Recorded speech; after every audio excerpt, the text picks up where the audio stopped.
La legislación boliviana sobre drogas está sujeta a la Ley 1008, promulgada en julio de 1988, vigente hasta la fecha. La ley no da un marco de referencia para diferenciar a un consumidor de un traficante de drogas, manteniendo un enfoque punitivo.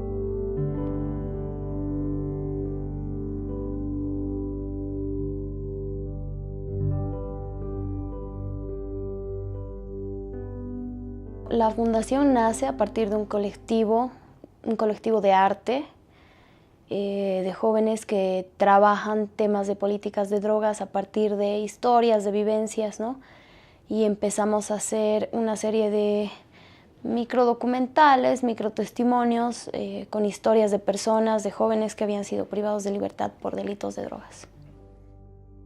Para enero de 2018 se registraron 3.198 personas encarceladas por delitos relacionados a la Ley 1008. Los delitos de tráfico, transporte y fabricación de sustancias controladas ocupan el segundo lugar después de robo y robo agravado. De las personas encarceladas en enero de 2018, el 85% corresponde a los hombres y el 15% a las mujeres. Personas en situación de vulnerabilidad son las más afectadas. Mientras estas ocupan los centros penitenciarios, el negocio de las drogas sigue creciendo.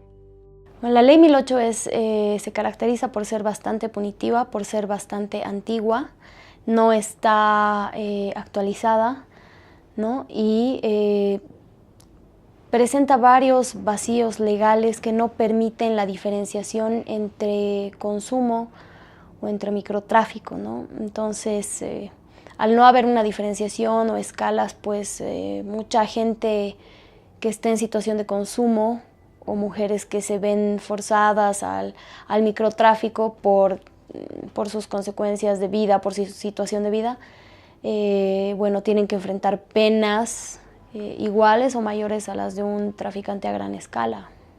Yo soy amiga de Brittany, la conozco cuando ella tenía unos 13, 14 años más o menos, porque trabajábamos en la misma tienda de ropa. Sé que su papá se ha muerto cuando ella era chiquita, creo que tenía 5 o 6 años más o menos.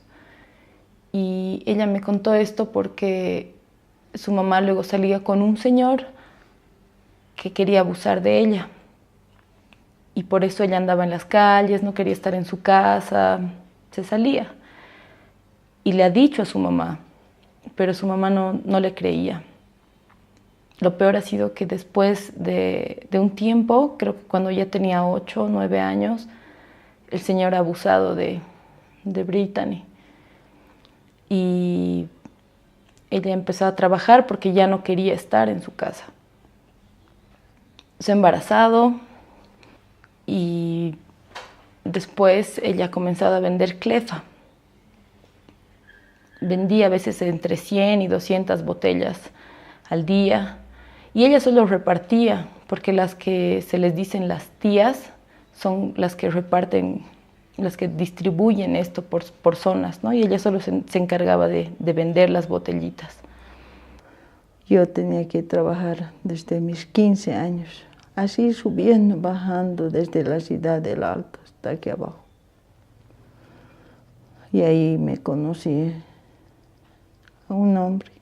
Cuando yo me he enterado que tenía otra familia, otros hijos, entonces me ha golpeado, me ha pegado, me ha insultado de todo.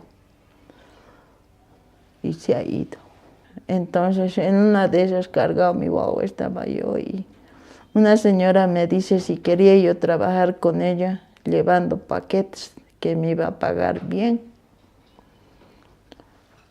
Si esa plata me iba a pagar bien, entonces yo he aceptado, llevando los paquetes. La retardación de justicia, corrupción y penas desproporcionadas vulneran los derechos humanos de las mujeres detenidas por delitos relacionados a las drogas. La Ley 1008 es la norma que regula el tema de sustancias controladas. La lucha contra este flagelo, evidentemente, que tiene un contexto triste, si se quiere, para nuestra historia. Acuérdense que la ley 1008 se realiza o se sanciona el año 1988, durante una época en la que devienen muchos acontecimientos históricos tanto en la región como en nuestro país. Sin embargo, la norma, la ley 1008, pues tiene un cuño de vulneración directa de los derechos humanos.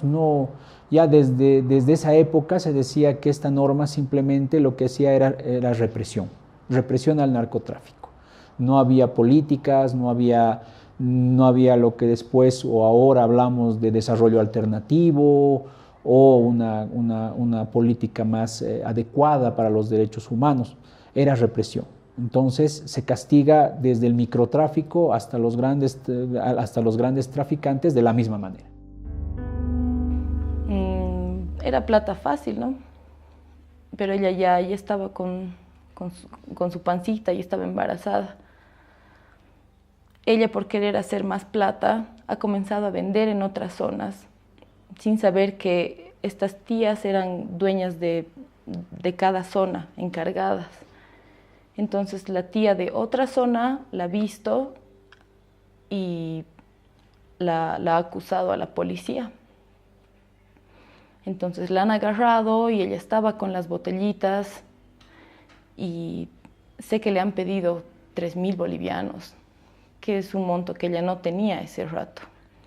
Entonces, sin preguntar más, sin importarle su condición, la han metido acá a la UMA.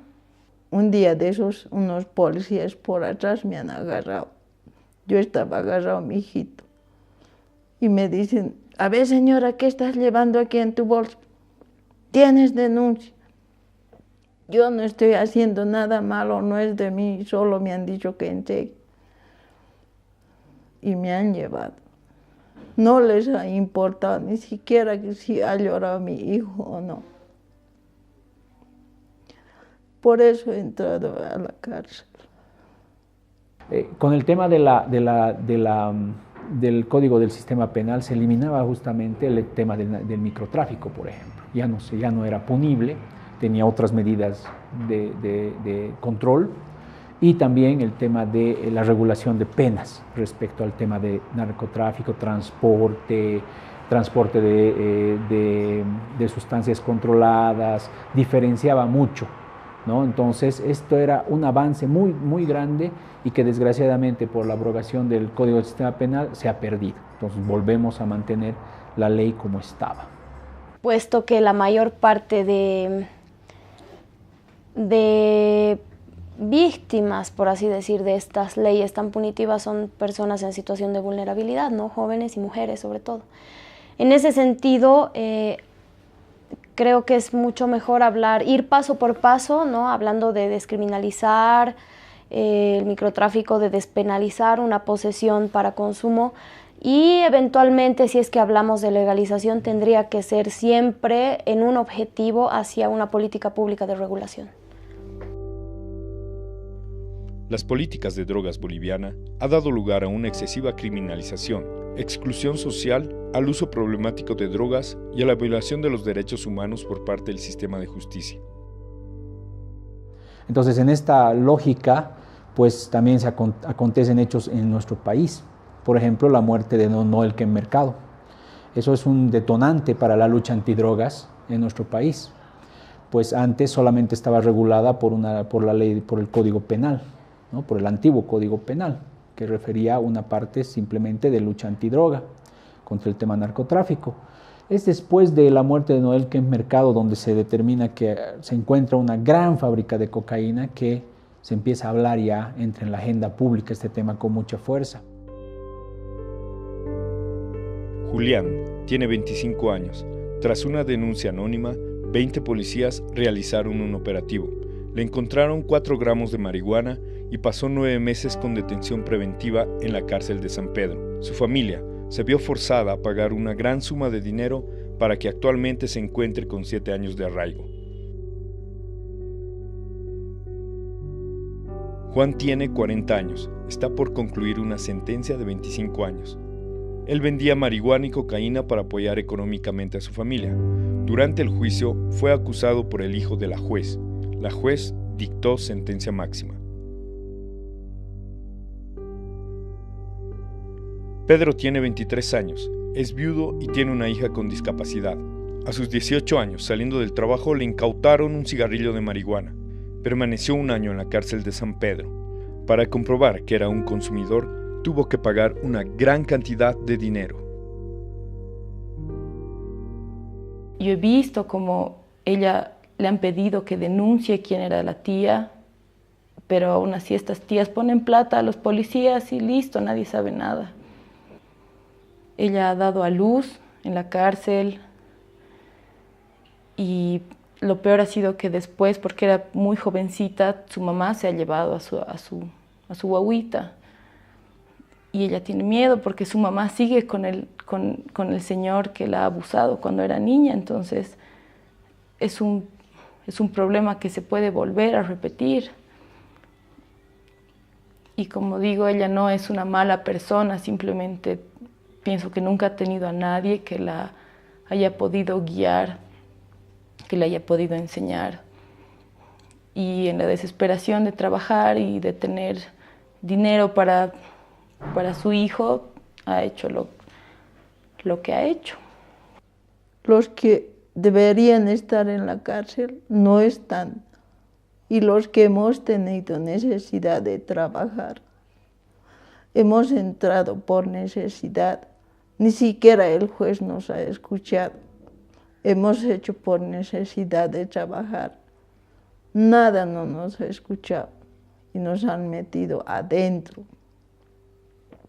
Hay personas inocentes que están allá llorando por la justicia. Que alguien haga algo por nosotros. No sé. Han pasado 10 años de mi vida ahí sin poder ver a mis hijos.